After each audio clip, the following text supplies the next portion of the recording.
Hey, folks, it's Lindsay Holson back in the building. Another SPS Edge Show with my guy, Terry McCord Jr. It will just be our two faces tonight. Our rest of our team got a number of things going on. You definitely will hear a cameo from our guy, Aaron Mays, but I want to shout out to the rest of the crew. Terry, how you doing, man?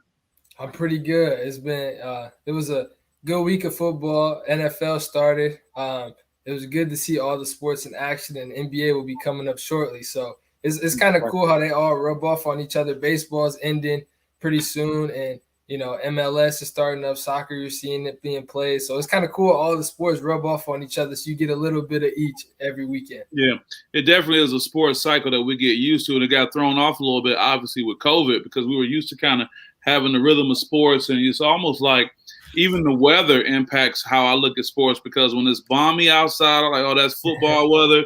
Then we start getting into the other sports, but you're absolutely right. But we got a great lineup today, man. Thanks to your input as well, and we'll better rock it and get through it. So let's start with our first one. I want to talk a little bit of soccer, another brand of football, if you will. I want to talk about what's going on in my hometown. The Technicians down in Phoenix. Detroit Cast Technical Powers past rival Detroit Renaissance. And that's a rivalry indeed. Terry, this is a rivalry of all the smart kids. Cast Tech versus Renaissance. Those are two of the schools that you have to test into. Shout out to Cast Tech and what's going on.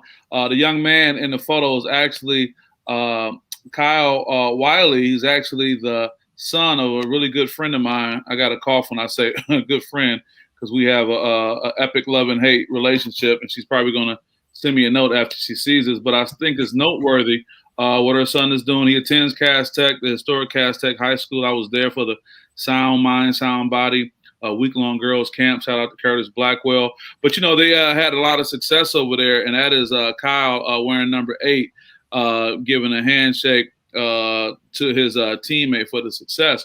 But I think it's noteworthy, man, to talk about that, because ironically, in pop culture, Yo Gotti is among the investors for the MLL soccer club DC United. I mean, Yo Gotti is making moves, and then there seems to be this movement, Terry, for celebrities to for these teams to get minority and celebrities to invest. Now, before we get into that, because there's all this talk and speculation about Jay-Z becoming an owner for the Denver Broncos, but let's go back to the original football conversation.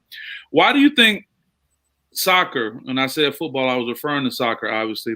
Why do you think soccer just does not get the same type of publicity? I mean, these guys are athletes. These guys, clearly they have a platform, and maybe it's just America that just doesn't focus on that, but focus on football and basketball. But why do you think soccer doesn't get its just due? That's a good question. A lot of it is because the best players in the world don't live in America. Messi, Ronaldo, Mbappe, those guys, they aren't living in America. Like, they're not in the same country as us. So they play at different times. So you'll see like Messi and PSG, they have an all-star team, but they play at like 5 a.m.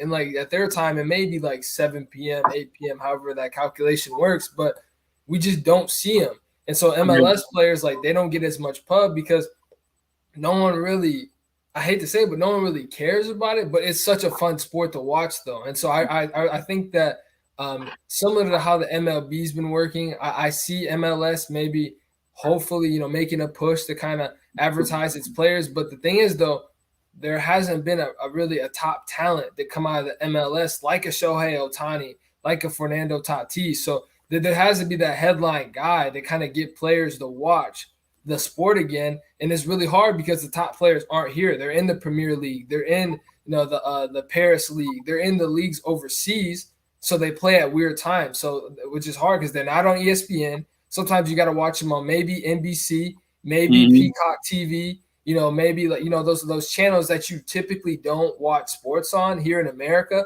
but they're extremely popular in the UK, in France, in Italy. Like, they're extremely popular over there. So I think that's a big reason. So I think America, MLS specifically, they need to make a bigger push to kind of brand their sport out, even if it's playing a free game on YouTube like MLB does, even if it's showing more commercials of your teams, because playing at 9 p.m. on a Thursday night, you're not really going to get as much attention. You got to start putting your guys out there and market better. No, you're absolutely right. Shout out to my guy Roderick Wilson, hold me down all the way, saying salute Kyle. He knows Kyle as well. Wow, Terry, you make some excellent points. I mean, you just started out the gate. You said, man, they don't even live here, and I think from a cultural standpoint, that's part of what we're dealing with. We're not even there. And then what does Rod say? They're in those leagues because they get paid. There's a lot of money over there. I think it speaks to the ethnocentrism that takes place in America, where we just kind of focus on what we focus on. The good old boys grew up. What's up, Orlando? What's going on? Orlando was knocking on the digital door, like, "Hey, man, what's up? Let me in. We got him in the building, man. Hey, he's been working hard. Now, listen to our viewers. If Orlando nods out or something like that, don't worry. He's been working hard, taking care of the city of Detroit, taking care of the state of Michigan for basketball, and we appreciate you making it, man. You okay? I'm here. You here? Well, we were talking about Orlando, and I'm sure even without preparation, you can kind of get in on this. We were talking about a young man, Kyle Wiley's a good friend of my, he's the son of one of my good friends, Trelisi Fletcher, and her son plays for Cass Tech. You know all about Cass Tech. Plays soccer, and the technicians had defeated the Renaissance Phoenix. But Terry gave a very great breakdown about why there's not as much push for Major League Soccer here in the States. And right on time, my guy Roderick made a point that I was thinking of too. I was going to say that, Rod. Beckham came over here and it just didn't stick. You right. Beckham was the experiment. They thought that Beckham thing, he was married to a Spice Girl. I mean, to be honest, they set it up the best they could. It just didn't stick unless it was something where there's a culture dynamic where you need more brown people, more people of color to be able to get connected, because maybe the Beckham thing just did not work. But you made another point too, Terry. What we were talking about, Orlando, is Yo Gotti, the rapper, recently invested and got about 6% in the MLF's team. And there's this push to get celebrities to get involved with these sports franchises. And I think it's a great move. So to young Kyle out here, if you're listening to this, man, stay on your game, man. Don't give up. Don't worry if you can't play in front of a packed home crowd, but you'll be like the Beatles, man. They loved them when they went overseas. You'd be like the Rolling Stones and Eric Clapton. They loved them. You feel me, Orlando? Like you gotta go somewhere else. So when you hear the story about high school soccer and soccer not just really being the all the craze, Orlando, what do you think about when you hear about that? Well, I'm kind of proud of Detroit Public Schools for kind of sticking with it and allowing the schools to try to push to have soccer teams, girls and boys soccer. I know that the Western International has a fantastic girls soccer team and soccer teams in general. So, I mean, it's just great to know that they're pushing for it. It's going to take time. Mm-hmm. It's going to take time for the city to get acclimated to it.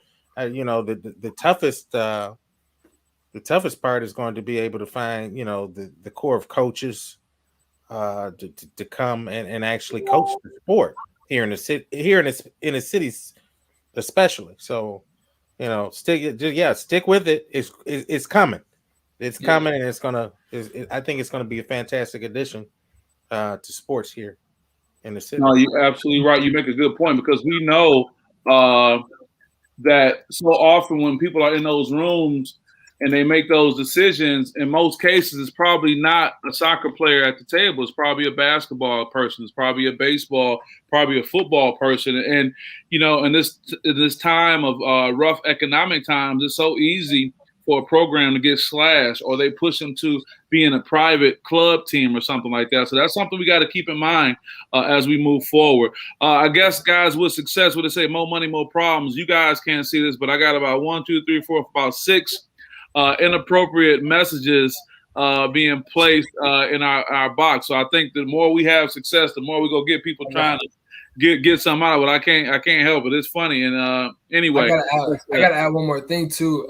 Please another thing to keep in mind of too. So what they do, especially in the United Kingdom and Great Britain, they have these soccer academies where they recruit players like my age and lower. So like you might get a 16-year-old, 15, 17-year-olds training every day to play pro in the Premier League and those different leagues overseas. So a lot of the good players that are here in America, they get recruited and sought out by these academies, and they pull them to play for their academy team. So it's almost like a prep school. They do that a lot overseas. So maybe that might be why a lot of like the top players in the States don't play in the MLS, because the Premier League and those other leagues over there are definitely taking players out because they know, like, hey, we need to get this kid now because we want to recruit him in this highly competitive league. And the kid's excited because he knows, like, man, I have a chance to get an extremely large contract. Like Mr. Wilson said, they get paid over there.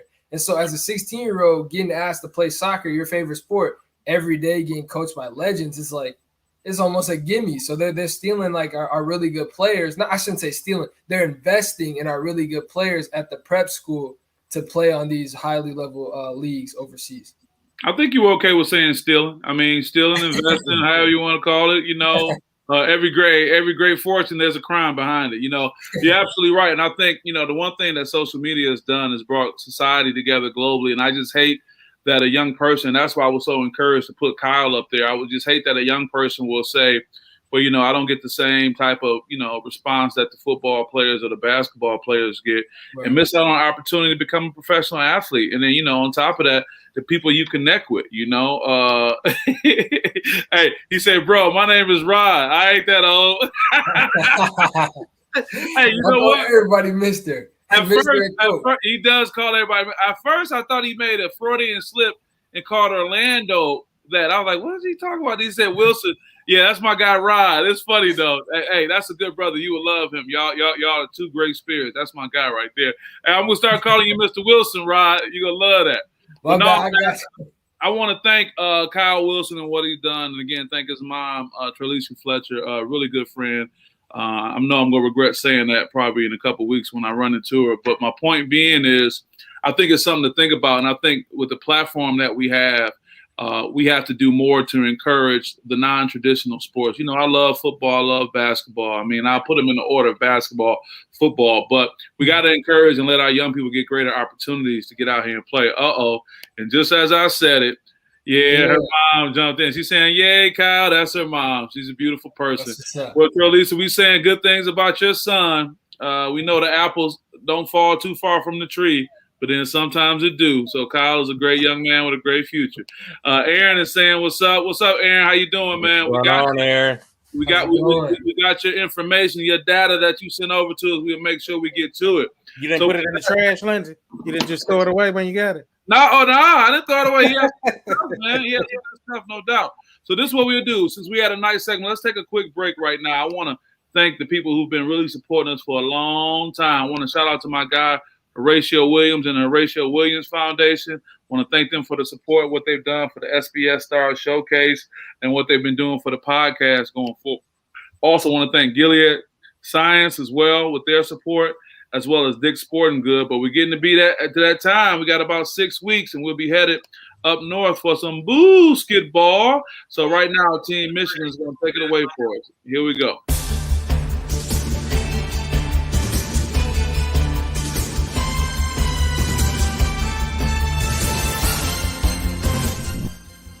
Breaking news. Team Michigan Basketball is presenting a series of basketball tournaments at Grand Traverse Resort and Spa. Get your teams registered today. The first tournament in the series is coming this Halloween weekend. Visit basketball.com or teammichiganbasketball.com for more information. That's right. Basketball is coming up soon. I'm getting excited, Orlando. Do you want to give us any updates or put any call to actions out here to the folks listening as it relates to getting ready for basketball coming up soon? Register your team soon. We're getting a lot of teams starting to register right now, and we want to see as many as possible. We want to make a very good showing for our very first tournament. And I just want to make note to the girls basketball teams out there. We're working on something for the girls. We open it up for the girls, but it seems like we just have the majority of boys teams registering now. So we're working on an all-girls tournament.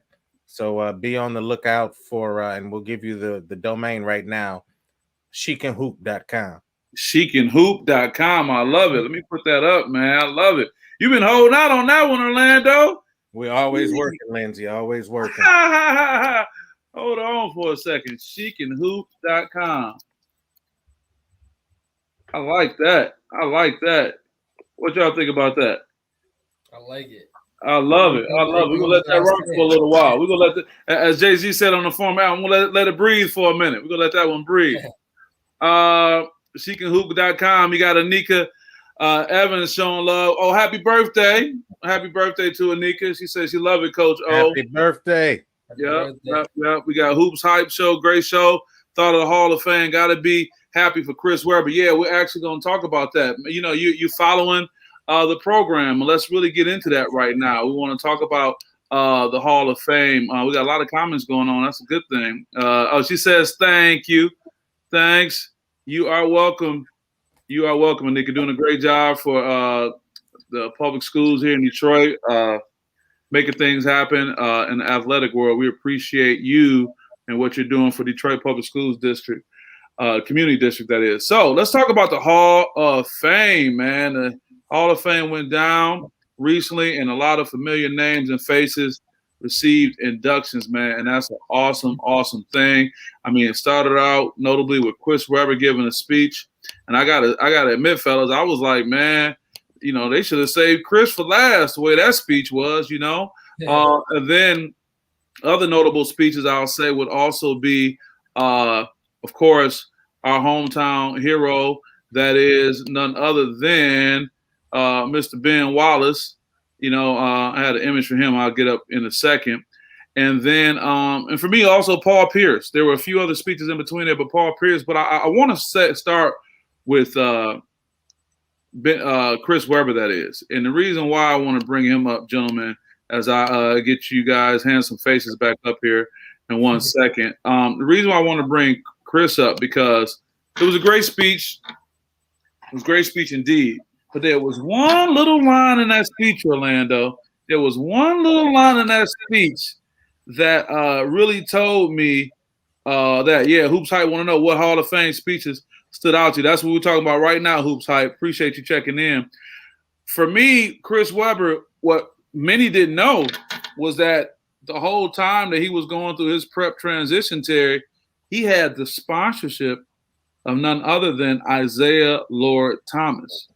Isaiah Lord Thomas said that they told the story that Isaiah called him, and this back in the day, you didn't have no cell phones. He called the house, asked his parents if he can come over, which is notable too, because in this day and age, so many people cut the parents out.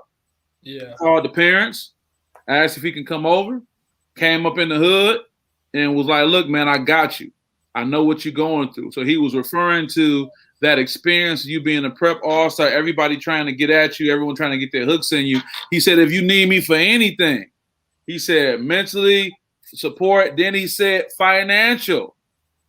In other words, Isaiah said, I got you. And then here's the thing that stood out to me amongst other things in Chris's speech, and I want to talk about that for a second, guys. He said, I didn't need to take a penny from anybody. Now, was that just for the Hall of Fame viewers, or was that for the folks in Ann Arbor? To me, that was him saying, the whole time I've been telling you, I didn't take any money because I had Isaiah Thomas holding me down. And I believe that was very calculated, not only with him just saying it, but Isaiah physically being there to co-sign it. And I don't know, man. I'll start with you, Terry, and I'll get you, Orlando. What do you think about that? I don't know. That was a big shot. That was a huge shot. And I mean, the first guy I think of when he said that was Jalen Rose, obviously. Jalen Rose is like, dude, you know we took money from the dude. He hooked me up. You know what I mean? So it's like that's a huge jaw to the face. And supposedly him and Jalen Rose are rebuilding their relationship. But after that, it's like, man, there's some serious rebuild that needs to be done after that blow. But it's his moment. It's Chris Webber's his speech. So I mean, you kind of just got to let him have his moment, you know, and not critique too much. It's Hall of Fame night. We're here to celebrate. Yeah. And so, you know, he's kind of said his piece. It was his moment. He got to say his view and his perspective, and boy, did he have it. So, I mean, you got to just put your hands up and say, well, you know, just kind of take it with a grain of salt. Because now with that, that's a great answer, Terry. But I realize that I may have to call an attorney before our guy comes on to speak, Orlando. See, Orlando was in them rooms his dad coached the legendary coach Rocky Watson, coaching that team, Michigan AAU team. So I don't know what Orlando was privy to, what he heard, what he may have seen, all that kind of stuff. So my question to you, Orlando, what's your take on that Hall of Fame piece? That it was a calculated shot. I kind of wish he'd leave it alone and let bygones be bygones. Let sleeping dogs lay. But hopefully this is the last time. And back then they're all Team Michigan alumni. Chris, Jalen, Juwan, all alumni, and it was all nothing but love back then. Yeah, nothing but love, and love for the game. So I'm kind of proud. He's been through an incredible struggle. Just dealing with life in general. So I can't. You can't take anything away from him. You can't take anything away from his game. It's been an incredible struggle, and he survived it. So, well deserved. Well deserved. Was that Chris's chance to be a little petty, as they say? I'm hoping that was his last little shot on what he felt was the biggest. I mean, how can they come back from that? Huh? Hoops Hype said, you notice Chris and Jalen have no pictures together from that event. Do we even know if Jalen was there? That's a good question. I didn't see Jalen there. As a matter of fact, my homeboy shout out to Victor Freeze Angelo. He was the DJ for Chris's private party. I didn't see any Jalen Rose appearances or photo. Now it could be argued work schedule where he had to be, or that's an invite only type situation. So, I don't know. We got to realize that the person that's going to mend that fence is Juwan Howard. He's going to be that individual, and the Michigan basketball team is really going to be that bridge to mend that relationship. But you know what I find, though? I don't disagree with that. But I also find that what does Trolisi say? She said, I agree, move on. What doesn't leave you mentally will continue to control. You're right about that. Trolisi and I have had some conversations offline about that as we get ready for our upcoming event, YB Greek, which was sparked by the controversy that J.R. Smith caused when he went on campus at North Carolina AT&T and kind of disparaged the Greek organization. But here's the thing, I wonder if here's the thing. I just wonder if it takes a certain level of each individual to have success to be able to move on from something. It's almost like when you were sitting in the Rolls Royce. I can't relate. I haven't been in the Rolls, but when you sitting good, you can be like, all right, I'm good, man. I can let that go. Compared to if you still on the come up. Now, in our eyes, each of us will look at Jalen and Juwan, obviously, as well as Chris, as being successful. Successful by what they did in their game, successful by what their bank account obviously reads. We'll call them successful. Successful by their notoriety and still being relevant today. But in their individual eyes, whether it's Chris feeling a certain way or Jalen, what is it going to take for them to get to the point to be like, you know what? My life is too good. I can let that go. And speaking of the 5-5, I want to give a shout out to Jimmy King. Jimmy and Jalen were both in my first book, Unlikely Saviors, Realizing the Positive Impact Athletes Can Have on Society Through Philanthropy. And I keep coming back to this statement Jimmy made about ego. He said ego is really important because you have to have ego to get where you are. So that same ego that may be trapping these young men right now or may be leading a Chris Webber to say, okay, I got one for you. Wait till Hall of Fame night when I had Zeke come up here and I let everybody know. It's the same thing that got him to put that orange jacket on. We can belabor that point a great deal. Of something to think about. We'll keep an eye on that. For me, two other speeches I want to talk about. First, I'll talk about Paul Pierce. I just got love for Paul Pierce. I got love for Paul Pierce because he's so real. And I know that's such an overly used term. I know that's such a, they throw it up. But Paul Pierce, with the exception of a Ben Wallace, was almost like an outcast too. He was playing in the shadow of a great, referring to LeBron. And then his whole demeanor, and maybe it was that near-death experience he had early on in his career, when he was stabbed, several times out in Boston, and what that may have done about him. But I just really enjoy his speech. And I remember thinking that Chris had really topped everything with his speech. I really enjoy his. But finally, I got to say this, and I want to get you guys thought on it. Ben Wallace. Ben Wallace came with something that was deep that I don't think mainstream was ready for. I don't think a lot of quote-unquote clean-cut people can get. And what do I mean by that? even then you saw Ben's speech was a little petty. And not petty as in lack of substance, but it was like he still had an issue. He still had a chip on his shoulder. I mean, it seemed like all those guys, once they get to the Hall, now that I think about it, I got to take a step back. Maybe that's a whole dissertation within itself, the Hall of Fame speeches, is that they use that time to let you know what's still been bothering them. You even heard Michael Jordan doing that on this greatest night of sports. Terry, what do you think about that? Man, I guess that's where, the whole Hall of Fame thing, you get to see the identity of a player. And so they highlight great moments, low moments, awards they may win. And you really get to see who this athlete is, not just on the television. You hear his family story. And so, like, the chip on his shoulder was Ben Wallace's thing. I mean, an undersized center, bully ball, not going to let you mess with his paint. That's his paint, defensive anchor. And so, like, I thought that was a little bit I thought it was true to his identity. I mean, he's somebody that's going to always keep it real, somebody that's not going to apologize for who he is.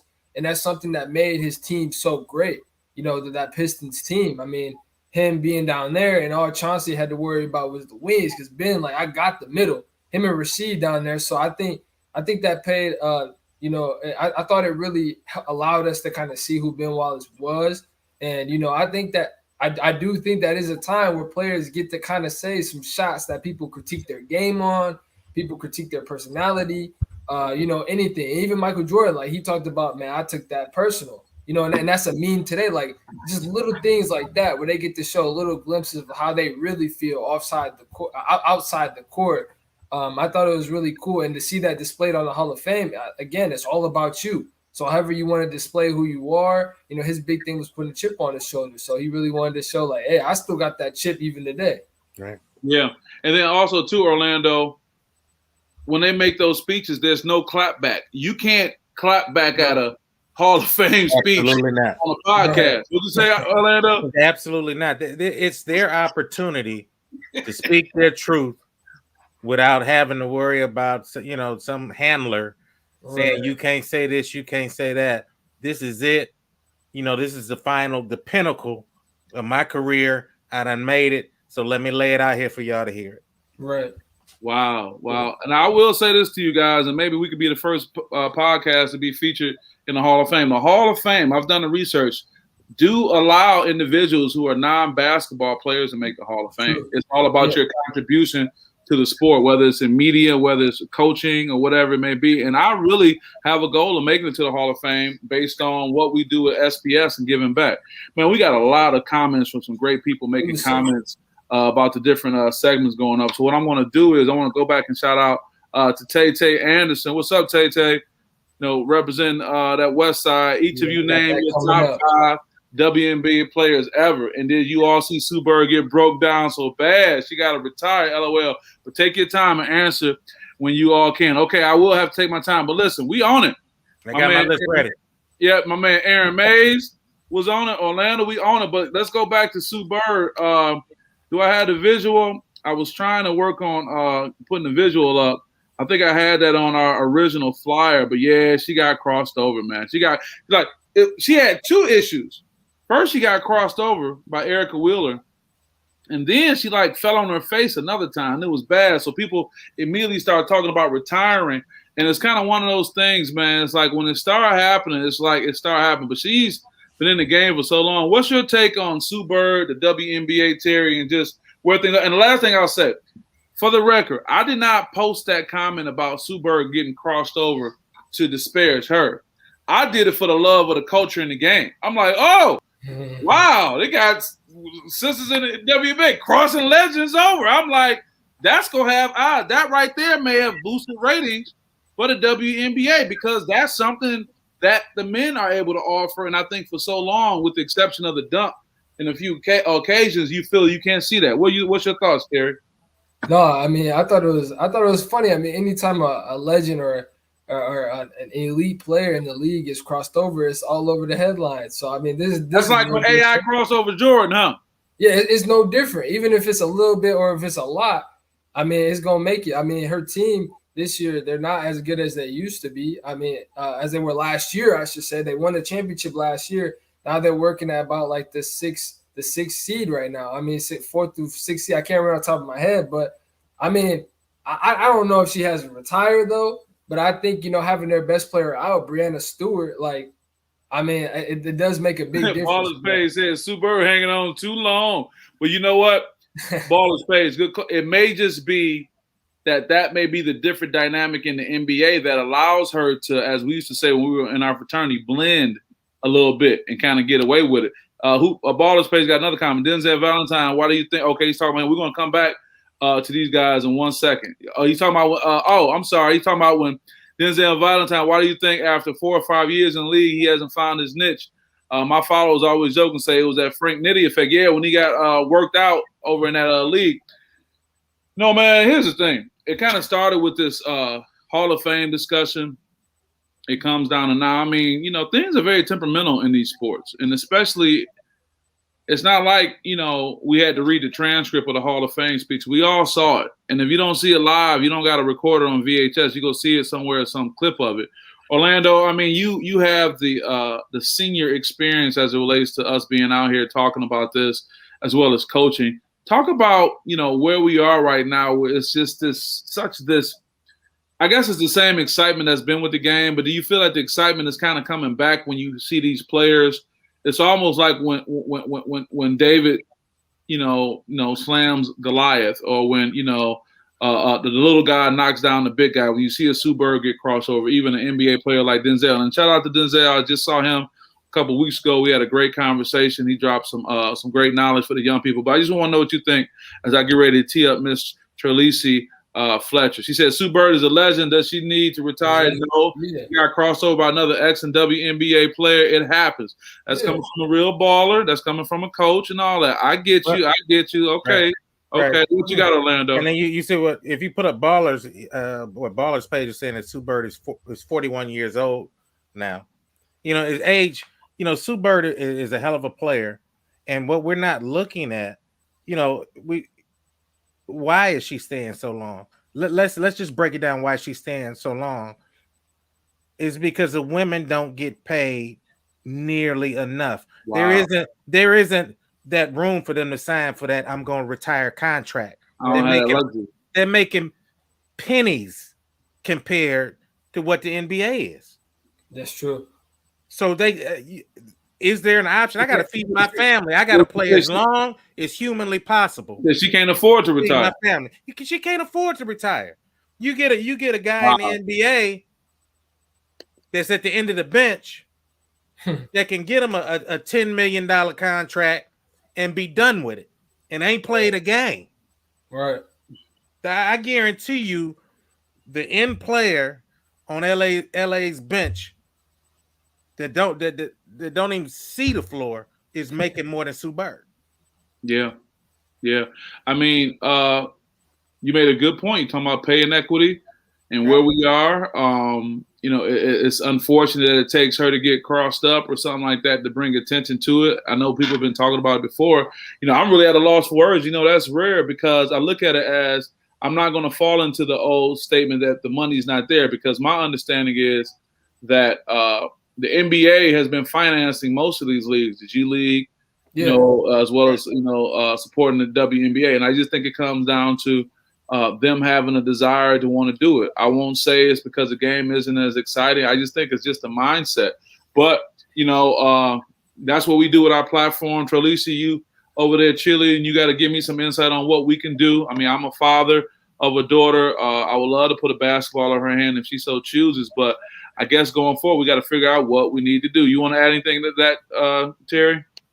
Yeah, I mean, the NBA, the WNBA is an investment of the NBA. So part of the reason why the NBA continues to try and promote them is one money thing. They invested in the NBA, so they want to make sure the investment doesn't go out of style, or it doesn't become a waste of money. So and two, I mean, people just have to get over that gender role thing.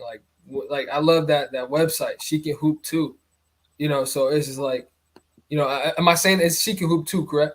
She can hoop. Okay. That was a coming soon. Okay. Yeah. So it's like, I mean, that goes without saying. I mean, women can hoop as well.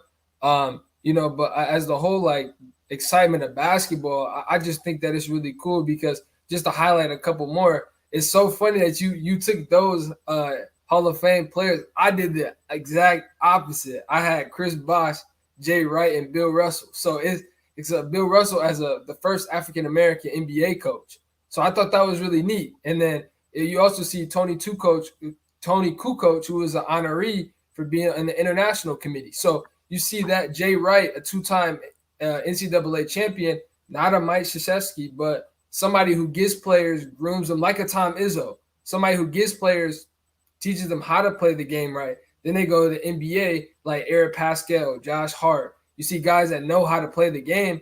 And Steve Kerr said himself, like, I didn't have to teach Eric Pascal basic stuff you need to know about the NBA. He credited Jay Wright for being that guy that coached them what the NBA expects out of you. And we saw it translate to some wins. Villanova has some really good teams. So, and Chris Bosh, I fell in love with his speech just because, I mean, we're talking about a guy who retired due to health issues and, arguably could have played maybe 3 or 4 more years, with the Heat. Who knows who they brought around him with LeBron and D-Wade leaving with that cap room over there. So it was really hard to see him go, but to see him honored, it felt really good. So, I mean, but just to wrap up with about the WNBA, like Sue Bird is somebody who is going to be a legend. And she just loves the game so much and is going to continue to promote the game because she's a legend. And salary is a huge reason why she's staying in there, but she understands that her and Taurasi, another player that's been in the game for a minute, they're the face of the NBA still. I mean, Breanna Stewart is getting up there, but at the end of the day, when we think of WNBA, we think of Sue Bird and Diana Taurasi. Like they have that responsibility of trying to promote the game and trying to get people to tune in and check these women out. So with that, and I appreciate you going back because I had my blinders on when I talked about the Hall of Fame speech that stood out to me. You make an excellent point about the other individuals, Bill Russell being inducted for the second time, this time as a coach, Jay Wright. And I missed Chris's speech. I don't know what happened. Did he come on after Paul? I looked it up on YouTube. I missed Chris. Okay. I was out. Chris got in there, yeah. We got a question. Let me ask y'all, men, what can be done to make the league even bigger? Is it more highlights on ESPN? You never see First Take or Undisputed talk about women's basketball on a regular. That might help. I think it's a concerted effort. I think it does take mass media to embrace it. But why does mass media embrace things when there's some type of influence? The late, great Kobe Bryant was doing an excellent job in being an ambassador for it. Just him and his short time being a girl dad, if you will. That was huge.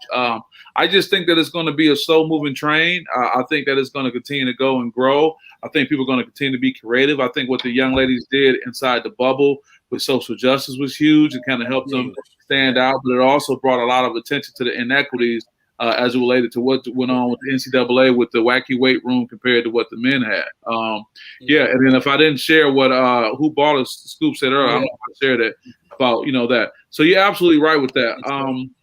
This is really good, guys. I can appreciate this. So I want to keep going with this conversation. Our guy, the man, Aaron, he always did his homework, and he came back with the top 10 WNBA players. And this is something we can talk about. Elena, I don't know if you had a list on deck, too. I got my list on the big screen here. Okay, yeah.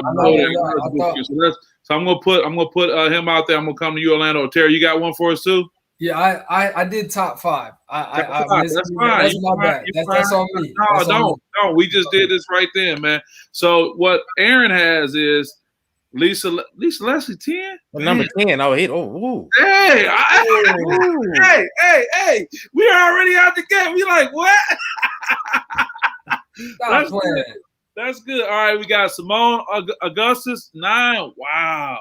Lauren Jackson 8, Cheryl Swoop 7, Maya Moore 6, Maya Moore number 5. She's doing some excellent things with social justice too. Sue Bird number 4, Tamika Catchings, Diana Taurasi, and Cynthia Cooper. Lisa, hold on, Aaron, what is your beef with Lisa Leslie being number 10? Like she just made the cut. What is the deal, man? What is it? Yeah, and here go Moni. Moni showed up. Moni said Chris Bosh showed some personality too. I've never seen. Okay, I'll have to go back and watch that, Moni, for sure. Yeah, but let's go back real quick, and I'm gonna let you go, Orlando.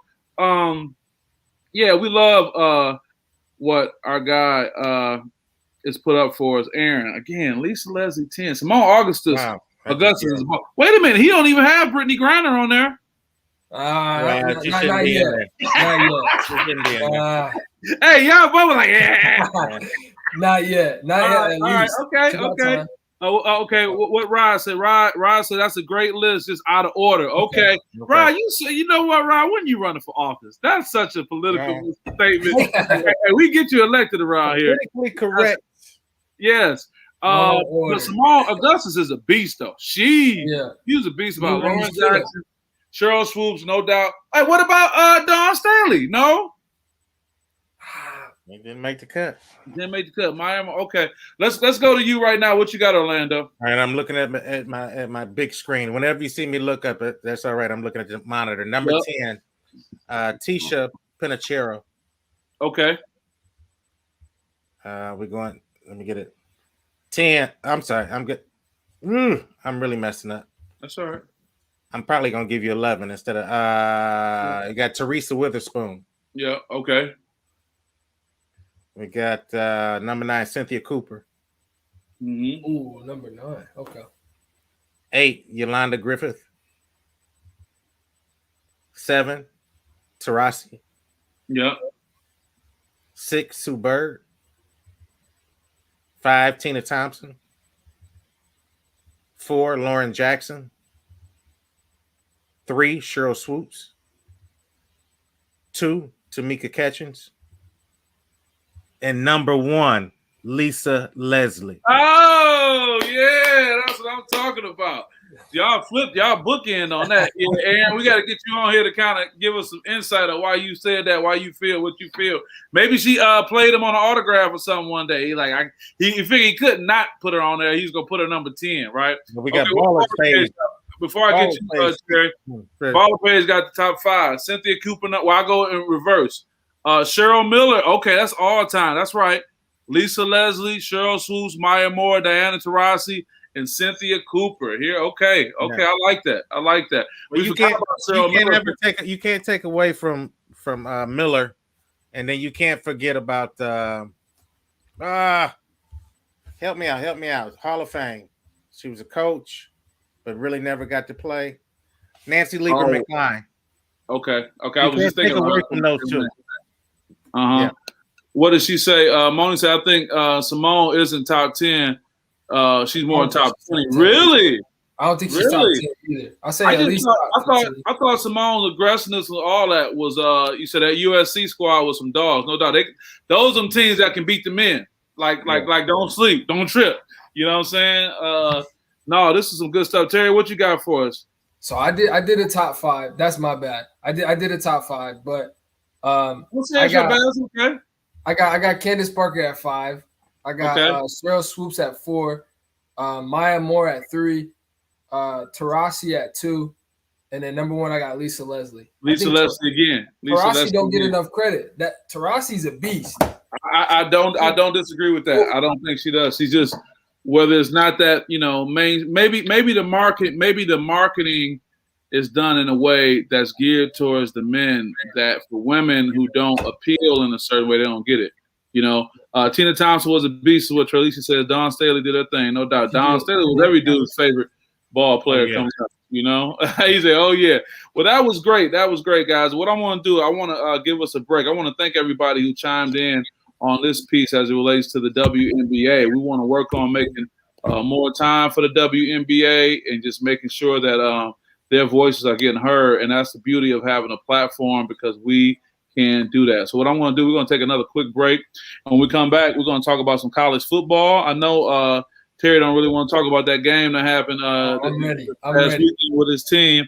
Talk about Jackson State and their budget, Payton and Eli, and a little bit of NBA stuff. We're going to rock these next few and get through this. So with that, I want to go back to another Basketball commercial. But before we do that, again, thank you, Horatio Williams, for all that you're doing to support us. Thank you, Gilead Science, as well as Dix. But with Basketball, we're going to take it away.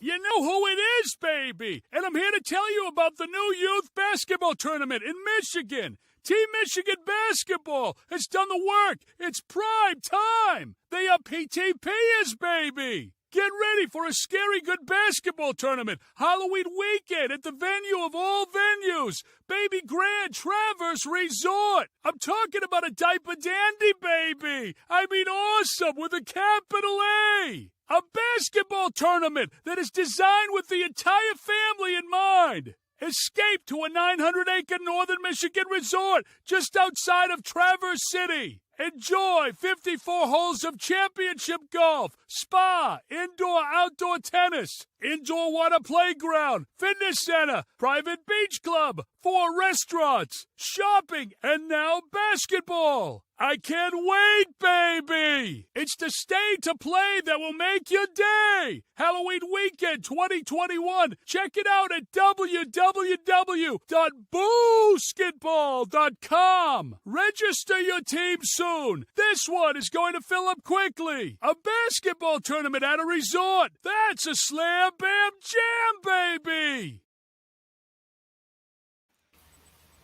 SPS is going to add something else to that, Orlando.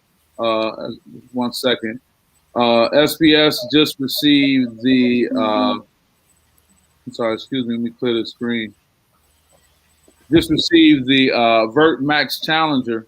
That's the piece that's at the Combine. So we'll transport that up to northern Michigan, Orlando. SPS will bring that there. So the young athletes can get a chance to test their verticality, just like we'll be doing at the showcase. So that can be an added piece for them going there. We got some more comments before we go.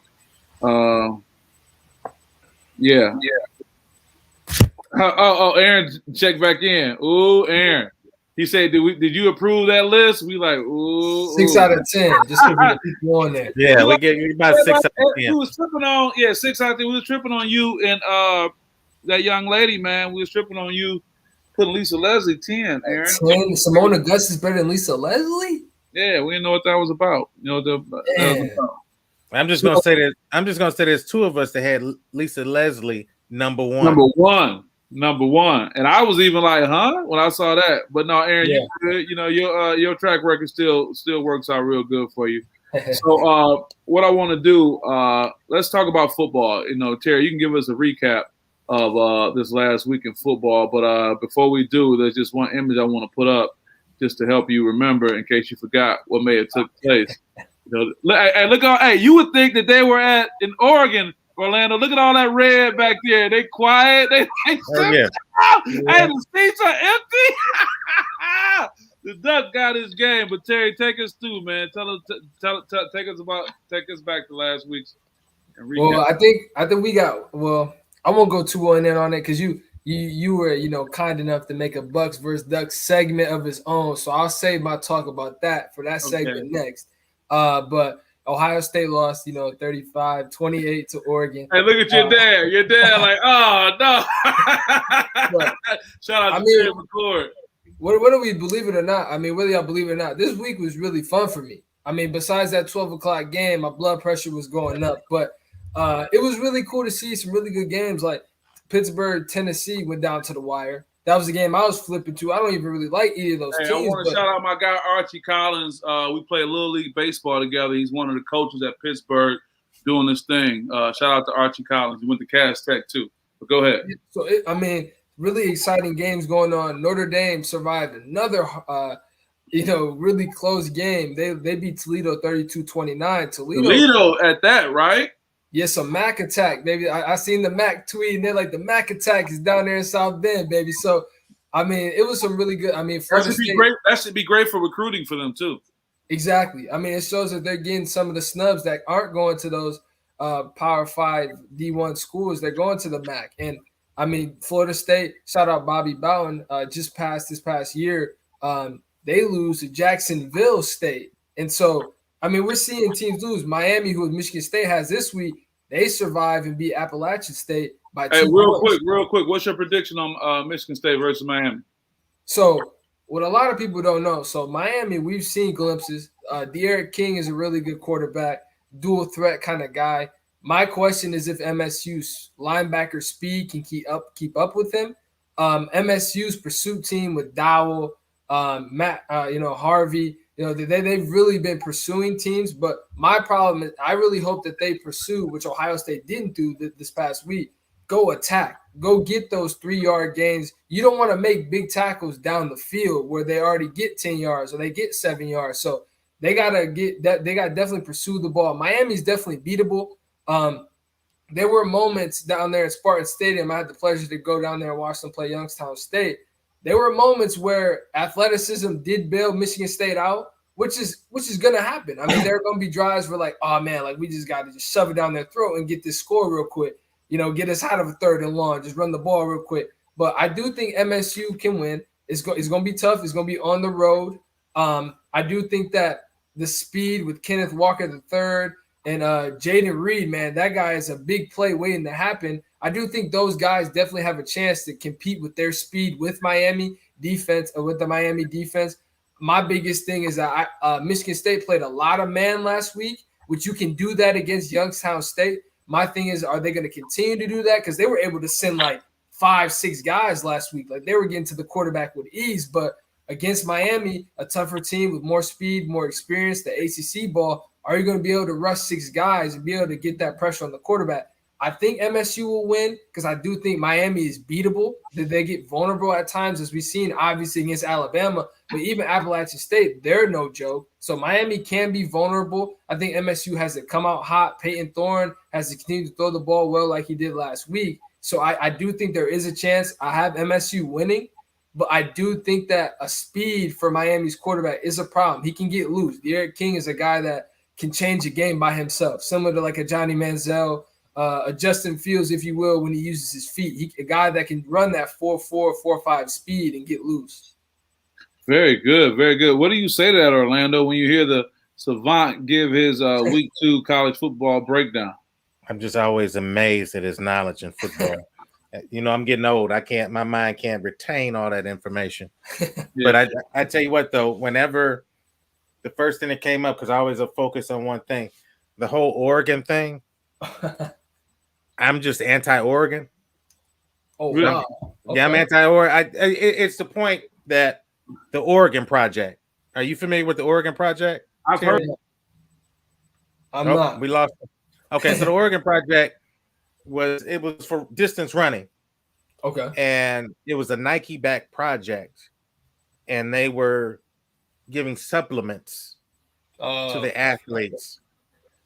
And whenever I take a look, see Oregon athletics now, 2 years ago it was banned,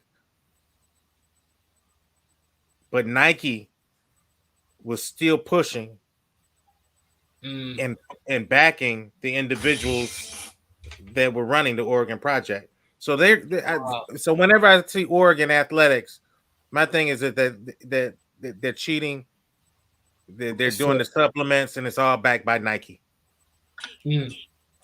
Wow. I mean, we just said earlier that you got to invest in, make these investments. That's it. You know, I don't know if you peeped, Orlando, that low key Terry was like, yeah, I got to get down to the game. I was at Youngstown, low key. You know, Terry was using those media credentials.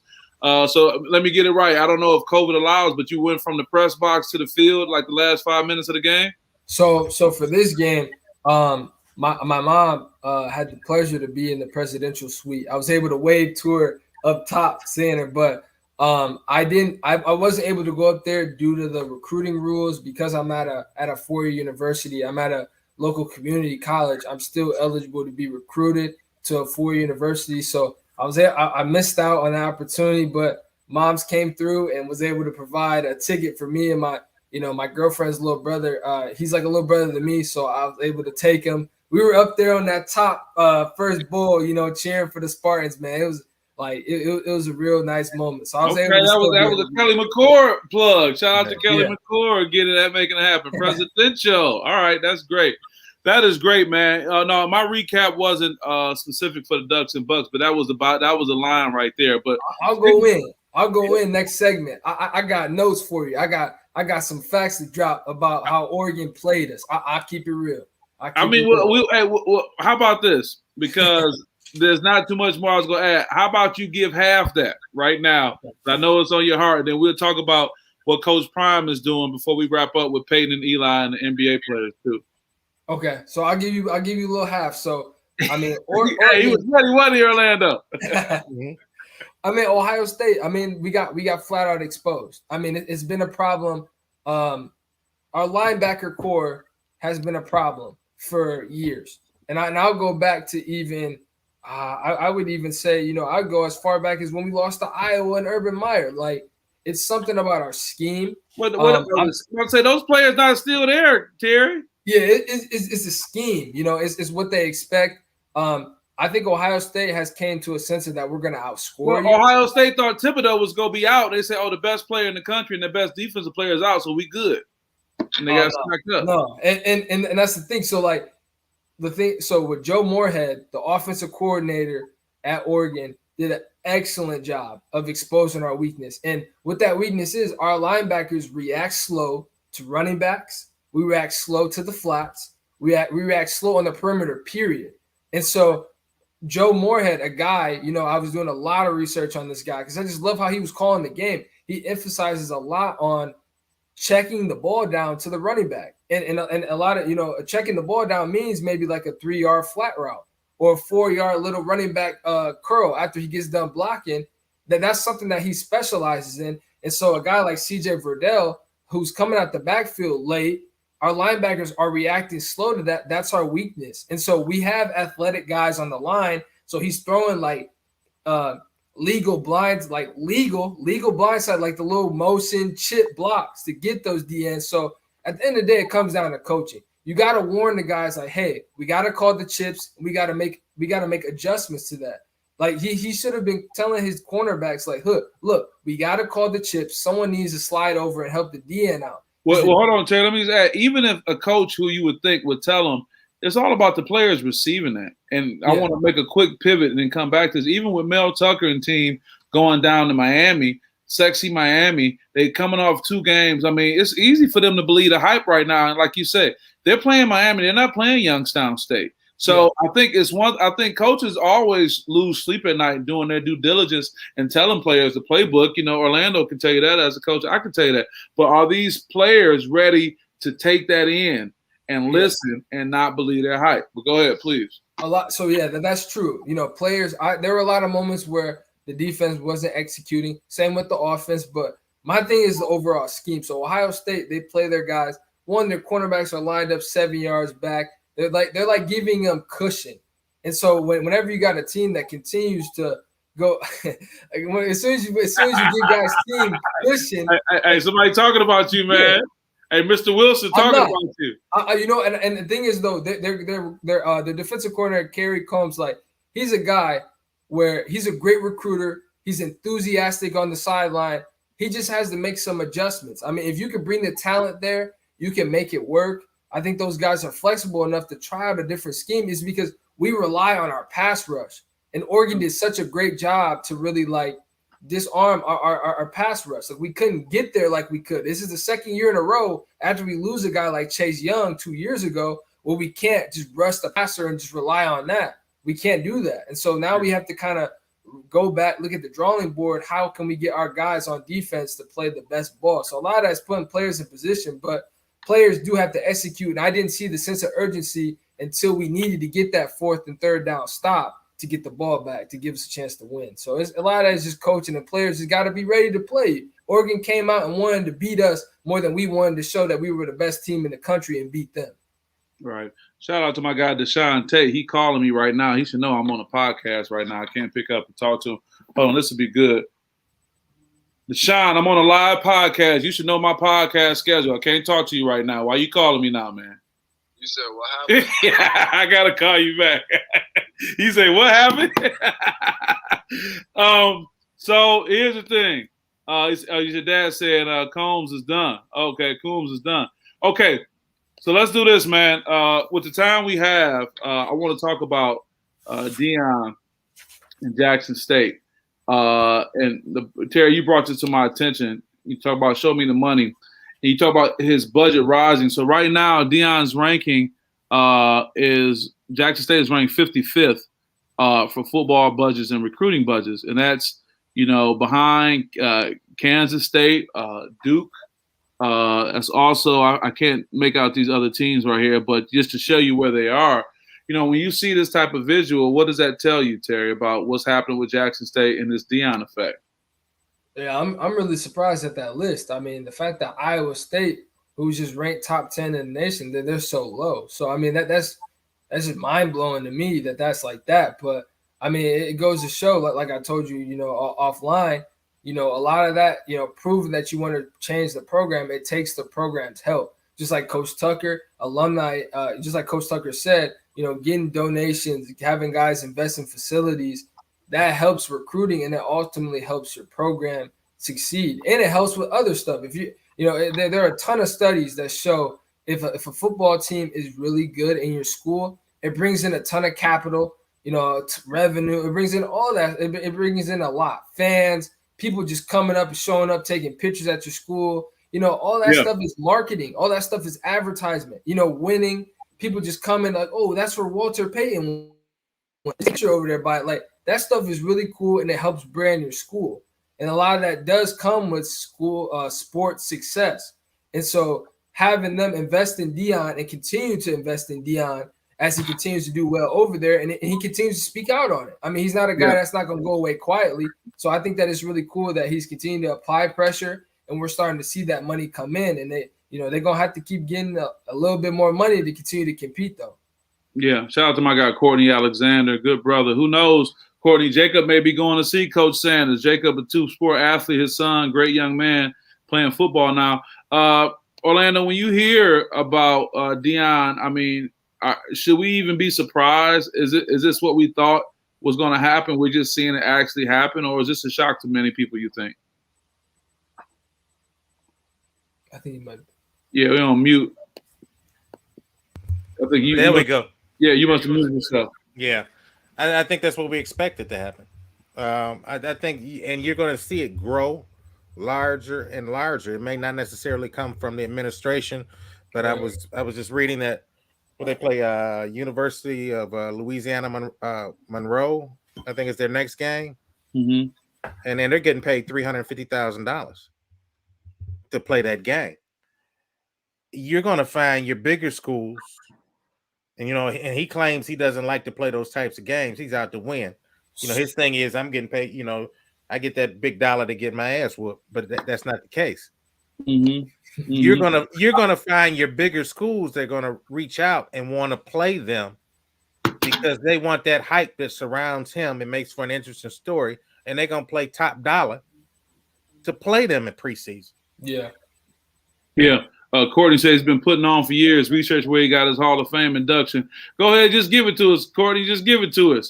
I think that with the Eddie Georges of the world, you're going to see a trend. People are going to see it's good business to, spread their portfolio of investments around to include HBCUs. And Deion know about that bag. Let's think about it. When he came in the league, he was talking on prime time. He was exuding wealth, so he knows about that. I think he's in a perfect position, and I can't wait until he gets offered another job somewhere that he turns down because he's going to be so committed to seeing the success at Jackson State. Wow, we're having a great show, guys. Let's keep this going. Payton and Eli, these two gentlemen, really made a splash with their podcast. I mean, you can't get it better look than that. You know what? I'm not mad at the Manning brothers. I like these guys. I mean, I don't know them personally. I've heard great personal stories about them, but they have continued to have an impact on the sport. Shout out to their dad, Archie Manning. But, they talk about all the ratings and views they got for this podcast. Tell me what that experience was like. Tell me what you thought about that, Terry.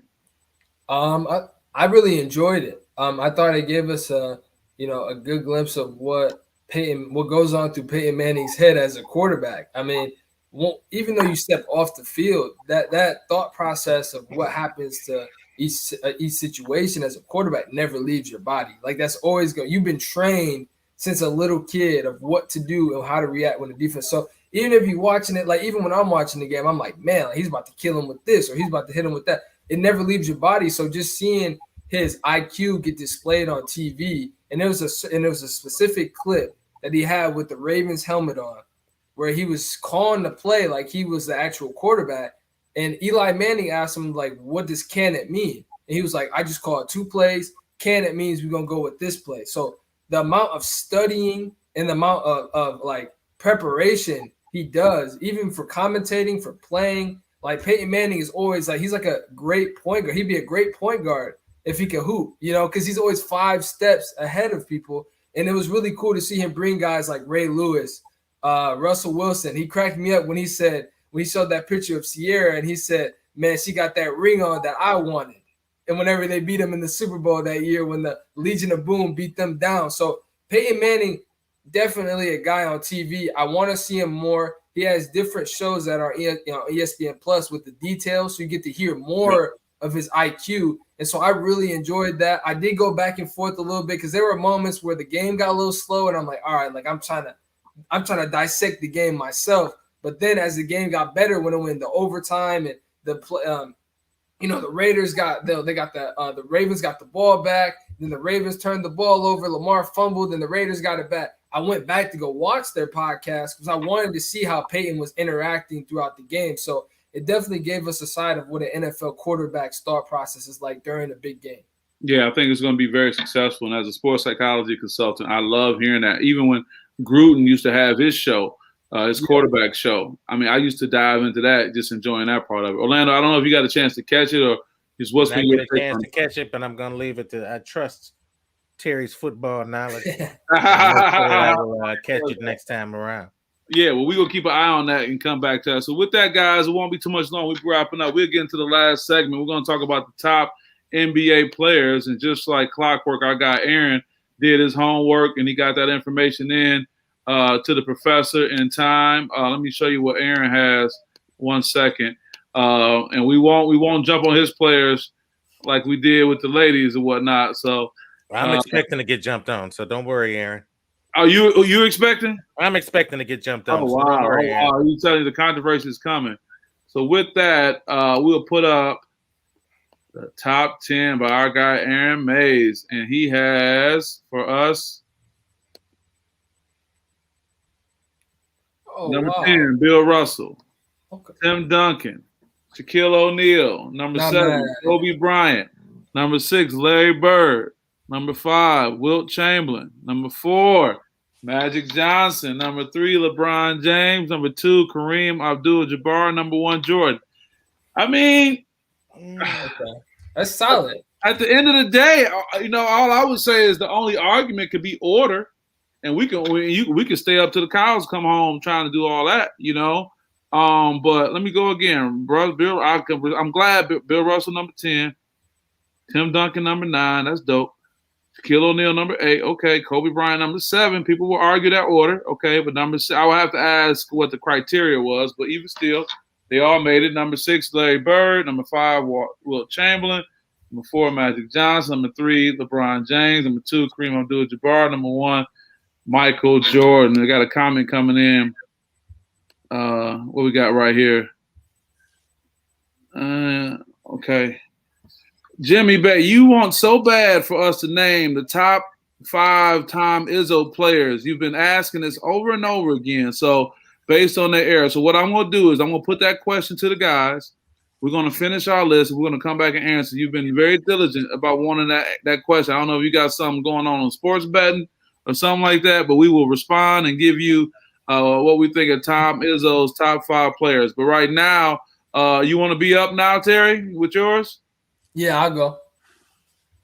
They got me changing my list now. They got you changing. Don't change that one. Scratching. Go ahead. I have Bill Russell at 10. I have Tim Duncan at 9, so that's really cool. Me and Aaron kind of thought the same. I actually have it's great. I have Shaq at 8. You really have Shaq at 8? I do. Okay. And I have Kobe above Shaq as well, and I have a reason for that. So I have Shaq at 8, Kobe at 7. You did not have those 4 just like he had his. I did. And the reason why I had Tim Duncan before Bill Russell, because Tim Duncan won in 3 decades. Bill Russell, got to add him in there, but I just don't think he was that good, in my opinion. I have Shaq behind Kobe because Shaq was always around good teams. Kobe won with Shaq. I give him that. But Kobe also won with Pau Gasol, and you could argue they were good players as well, but it was clear-cut Kobe was that guy, and he has 5 rings. I mean, Kobe is that dude. So I have Kobe. I have Kobe at 7. I have Wilt at 6, Larry Bird at 5, Magic at 4. I got Kareem at 3, LeBron at 2, and Michael Jordan at 1. Okay. I was going to say, the one thing I'll say about Bill Russell, I think the reason why we can say that because we didn't see him play. That's true. That might be it. See him play, and I just think that his athleticism. I mean, he was skilled. He was like a world class high jumper. I mean, he was a big body. So I'm just saying, when you talk about his level of athleticism in comparison to a lot of these guys, I just think it's one of those out of sight, out of mind because we didn't necessarily see that. But I like your list. It's quite similar to you guys as well as Aaron. So with that, we'll let you bring it home. I was excited we had the same list. Okay, here we go. I did make some last minute changes. Why you change, Orlando? Why you change? I just had a clear thought. My mind was clear. So number 10, and it's still going to be, And for the record, of course, my mother's saying MJ number 1. Thank you. You know what that's all about. Yes, mother. MJ number 1. We'll see. Go ahead, though. I don't want to disagree with your mom, but she'll hear shortly. Number 10, Moses Malone. Okay, I like that. And then we're gonna stick with some Malones. Number 9, Karl Malone. Number 9, Karl Malone. Karl Malone. I was wondering if he was gonna make it. Number 8, Larry Bird. All right, the Hick for French Lick. Yep, I'm hoping I get this right now. 8, yeah, number 7, Shaquille O'Neal. Okay. That's higher than what you rate them higher than what he was with the other guys. That's right. Here's where it gets to number 6, LeBron James. Wow. Bronny did a dip like that. He fell out of the top 5. Wow. Number 5, Wilt Chamberlain. Okay. What? Number 4, Magic. Number 3, Kobe Bryant. Okay. Kobe. Number 2, Michael Jordan. Oh, we have a new number 1. Number 1, Kareem Abdul. Wow. You know what? It's better than LeBron. You know what? I can't even really trip. Trip at number 1. I really can't. I can't because as soon as you said it, you and I know what you've been saying. I know what campaign you've been on, Orlando, for a while. High school, college, NBA, dominant player, champion, all the way through. And am I right? Still leading scorer? He is leading scorer of all time, NBA. Yeah, I just think that we got away from the big man, so he wasn't appealing to us. He wasn't attractive. So I really can't argue with that. Wow. I want to go back with the time we have. I want to thank the guys like Jimmy Bay. He's been really rocking with us. Magic Johnson is definitely top 5. Can you guys think of Tom Izzo's top 5 Michigan State guys in the NBA? Somebody jumped on that a while ago. They said Zebo. I forgot who said. They said Zebo. They said Jaren Jackson. Draymond for sure. Draymond, yeah. Yeah, Draymond. I mean, would you put Brent in there? At the end of the day, you got a ring. My mom say no to Malone. Karl Malone said no ring. He said my mom. I got Zebo, Zach Randolph, Jaren Jackson, Draymond Green, Brent Ford. So do we put Denzel in there, or he hasn't made a splash yet in the NBA? I don't know. I mean, who's the 5th? Who's been playing for a while? Let me try to think. I mean, Gary Harris, maybe. I think Gary Harris got to be in there. I mean, he was a pretty good role player when he was with the Nuggets. He's back down. He's in Orlando right now, but he's somebody we could throw in there maybe. So basically, Tillman. Yeah, Xavier Tillman. Basically saying that Tom didn't get no NBA players until recently. Oh, Mo Pete. Thank you, Terry. There you go, Mo Pete. Yeah. Mo Pete. There we go. And Baller's Page said Jason Richardson. That's what I'm about to say. I knew it was an error before that. That's right. Good. Maybe we'll look at next week's show since we've kind of capped out on the NBA. Maybe we'll come around to Michigan State and Michigan. we'll start talking about those. So we'll take you guys' ideas. So look at that. We're hitting the 115 mark. Folks are still checking in with us. We got Gary Harris is in, but Brendan Denzel not in this top 5. That's right. It was in this top 5. And yeah, I think your mom's mad at me. She talking about she's got a thing against Karl Malone. What's happening? If you look at Karl Malone, no, he doesn't have the credentials. But if you look at stats over time, I do believe he's the number 2. He is in points in NBA history. Mm-hmm. Yeah, but she's been mad at Karl Malone. She's been mad at Karl Malone since he dropped that elbow on Zeke back in the day. So oh yeah.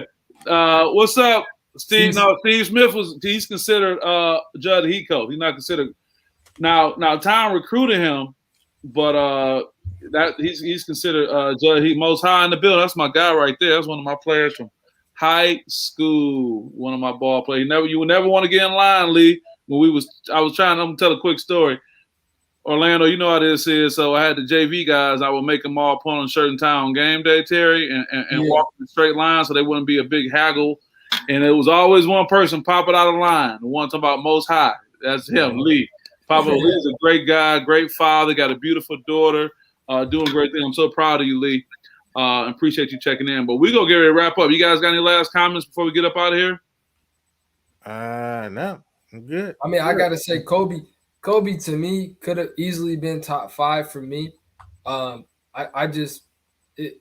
don't know. I mean, Kobe. I was really like my 5 through 7 could easily be flipped around, but I just didn't feel like Kobe was top 3 to me. Honestly. Yeah. Well, you know what? Did we lose Lindsay again? Yeah, that was me. My fingers is moving. I'm touching the wrong stuff. I got one more thing going back to the Hall of Fame, and then I'm please do. I would be remiss if I didn't say Jay Wright in his induction as a coach.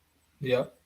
Going back, I was a Jay Wright fan back when he was at Hofstra. Oh wow! I have so many Jay Wright books, tapes. Oh wow! My early career coaching, I was trying to emulate, and still to this day, run a lot of Jay Wright stuff. This season I'm putting in the 4-out 1-in motion. Just really a big fan of Jay Wright. So great Jay Wright. Yeah, Baller Page hit me with a hit, crack my head real quick. Lindsay, who's your dream interview? I had to think of Michael, but you know what though? Ironically, between Michael Jordan and LeBron,